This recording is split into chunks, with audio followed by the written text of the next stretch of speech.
네, 안녕하세요. 본격 공부작업 팟캐스트 서울대는 어떻게 공부하는가 한지우입니다. 우린 지금 알바로 빌바오의 첫 6년의 뇌 보고 있습니다. 아이 안에 내재된 디자인을 믿어라. 함께 놀아주어라. 아이의 뇌에는 3가지 층이 있음을 이해해라. 라는 3가지 원리를 지금까지 말씀드렸죠. 이어서 마지막 원리를 이야기하겠습니다. 다름 아닌 균형입니다. 스페인에서 100만 부가 팔린 이 책의 저자는 신기하게도 동양적인 가치를 가장 중요하다고 강조합니다. 바로 중용이에요. 부모들 가운데는 아이를 잘 키우고자 하는 열렬한 마음에서 아주 극단적인 방법에 집착하는 사람들이 있습니다. 아이에게 뭐가 좋다, 뭐는 나쁘다 라는 정보를 듣고 그것을 철두철미하게 지키려 애씁니다. 스트레스를 받을 정도예요. 매뉴얼대로 하지 않으면 아이에게 큰일이 날 것처럼 호들갑을 떨기도 합니다. 한편 그와 정반대의 극단에는 전혀 신경을 쓰지 않고 완전 자유롭게 방임하여 키우는 경우도 물론 있습니다. 우리나라의 경우에는 둘 중에서 전자가 더 많을 것 같기는 한데요. 정신과 의사이자 뇌과학에 기반한 교육 전문가이자 새 아이를 직접 건강하고 행복하게 키워낸 저자는 단언합니다. 그 2가지 모두 틀렸다고 말이에요. 아이를 기르는 것은 최신 과학에서 나오는 이야기보다 혹은 기업의 마케팅 광고에서 나오는 상품보다 또는 엄마들 사이에서 뭐가 좋더라라고 떠도는 소문보다 훨씬 더 단순하고 본능적이어야 한다고 저자는 말합니다.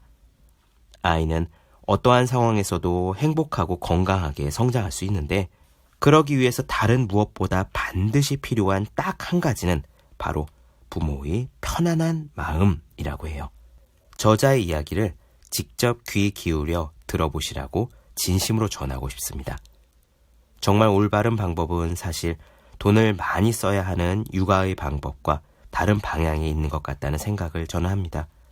우선은 부모가 늘 편안한 마음을 가진 성숙한 사람이 되는 것이 제일 중요하고요. 그 바탕에서 아이가 잘 자라는 것이죠. 법륜 스님이 자주 강조하는 표현 중에 이런 것이 있습니다. 일본제 이유식과 비싼 기저귀를 쓰는 것보다 부모가 마음 공부하는 것이 훨씬 중요하다라고 하시는데 저는 동의합니다. 저자의 이야기 그럼 시작할게요.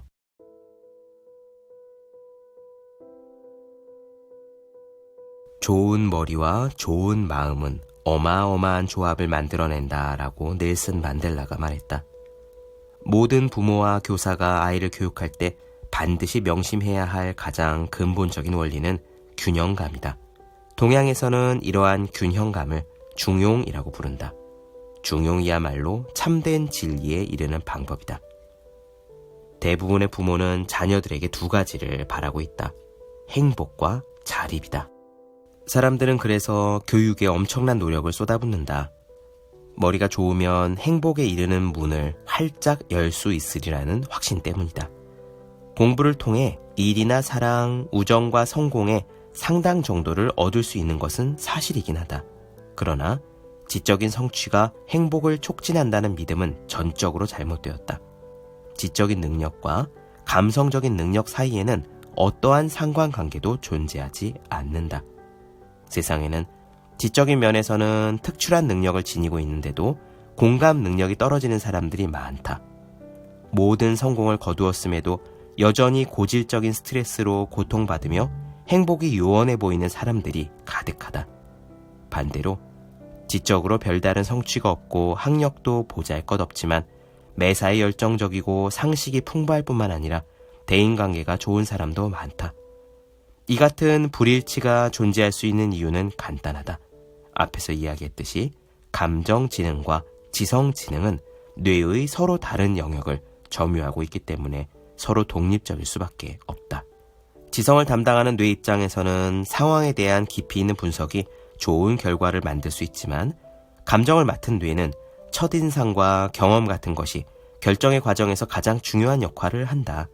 그러므로 어떤 특정 방식이 좋다거나 나쁘다고 할 수 있는 것이 아니라 주변 상황에 따라 감정지능이 혹은 지성지능이 필요한 경우가 있을 수 있다. 이 둘 사이에서 균형을 잡는 사람이 행복해질 가능성이 높은 것이다. 이러한 의미에서 균형 잡힌 교육이란 지성뇌뿐만 아니라 감정뇌에도 관심을 갖는 것이다. 이 두 가지를 모두 최고 단계까지 개발하고 서로 대화할 수 있게 한다면 아이들은 감성과 감정, 사고가 잘 조화를 이룬 어른으로 성장할 수 있다. 교육 문제에서 부모들의 가장 일반화된 오류는 아마도 극단적이라는 점 아닐까 싶다. 근본주의자 부모는 아이가 한 번의 우유를 얼마나 먹어야 하는지, 적절한 면역체계 발달을 위해서는 몇 달, 몇 주, 며칠 정도 모유를 먹여야 하는지, 젖병을 몇 도에서 얼마나 살균해야 하는지, 그리고 얼마나 뽀뽀해주고 얼마나 토닥여줘야 하는지에 대한 확고한 기준을 가지고 있다. 자녀교육에 확고한 잣대가 존재한다고 믿는 이런 근본주의자 부모들에게 해주고 싶은 말이 있다. 그들이 생각하는 것처럼 단 1mm의 오차도 없이 정밀하고 완벽하게 아이를 길렀다면 아마 인류는 수백만 년 전에 사라지고 없었을 것이다. 사실 아이는 에스키모 사회에서도 열대우림에서도 사막을 가로지르는 대상들과 여행을 하면서도 얼마든지 행복하고 건강하게 성장할 수 있다. 아이를 기르는 것은 우리가 생각하는 것보다 훨씬 더 단순하며 본능적이다. 물론 아이를 안고 다니거나 한계를 설정하거나 아이가 필요로 할 때 먹을 것을 주거나 안아주는 행동은 아이의 성장에 매우 긍정적이긴 하다. 그러나 이에 못지않게 훨씬 더 중요한 것은 부모의 평온한 마음이다. 이 평온한 마음이 전해져서 아이의 긴장을 풀어주는 것이다. 아이들이 울 때마다 잽싸게 달려가는 것도 그리 좋은 것은 아니다. 아이들을 차분하게 대하는 것이 아이에게 부모의 믿음을 전하는 최고의 방법이다. 이것이 아이가 원할 때 달려가 보살펴주는 것만큼이나 중요하다. 모두가 알다시피 갓 태어난 아기에게는 소화기 감염이나 여타의 문제가 생길 수 있다. 소아과 의사들은 아기가 태어난 후 처음 몇 개월 동안은 병원균에 맞서야 하는 아이들의 면역체계의 보호를 위해 젖병과 고무 젖꼭지를 잘 살균해야 한다고 이야기한다. 그런데 많은 부모들이 처음부터 싹을 제거한다는 강박관념으로 완벽하게 살균된 세계를 만들려고 한다. 이런 극단적인 생각은 아이에게 이롭지 않다. 최근 저명한 의학 잡지를 통해 발표된 어떤 연구 결과는 살균보다 더 나은 대안이 존재한다는 것을 보여주고 있다. 연구에 의하면 고무 젖꼭지가 바닥에 떨어졌을 때 아이에게 다시 물리기 전에 그냥 부모가 입으로 한번 깨끗하게 닦아준다면 구태여 물로 씻거나 소독하지 않고도 아이의 소화기에 다양한 박테리아를 넣어주는 것과 같은 효과가 있다는 것이다.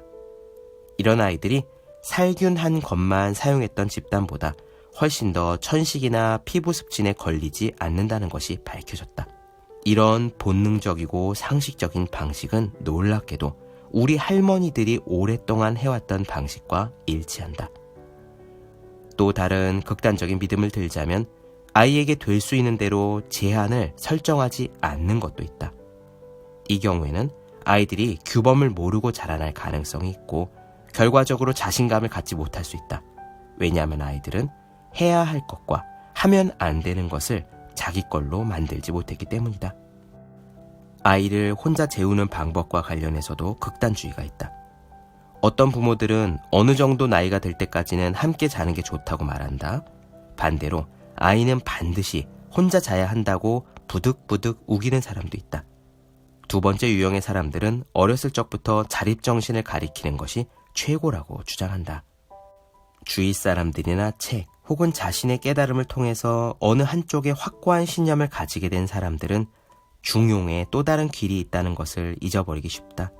예컨대 아이를 재울 때 편안한 느낌을 가질 수 있도록 부드러우면서도 신뢰를 주는 방식 말이다.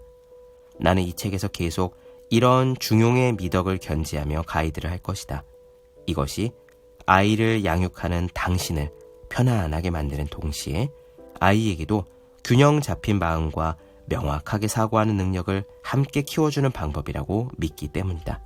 또한 자존감과 자기의 타인에게도 열린 마음을 갖게 하는 방법이기도 하다.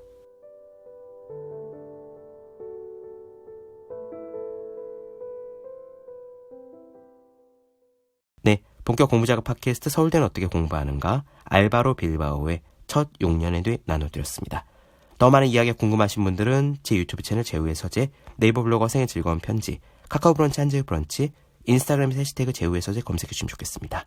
또 해야 하는 일과 하고 싶은 일 사이에서 고민하며 쓴 제 첫 번째 에세이, 노력이라 쓰고 버티기라 읽는, 공부하시는 모든 분들을 위해 어떻게 공부하는 게 효과적인지 설명한 혼자 하는 공부의 정서, 그리고 책상에 올려두기만 해도 공부하고 싶어지는 365 홍콩 캘린더, 아직 읽지 않으셨다면 꼭 한번 읽어보셨으면 좋겠습니다. 그럼 오늘은 여기까지 할게요. 전 다음 시간에 뵙겠습니다. 여러분 모두 열심히 공부하십시오. 저도 열심히 하겠습니다.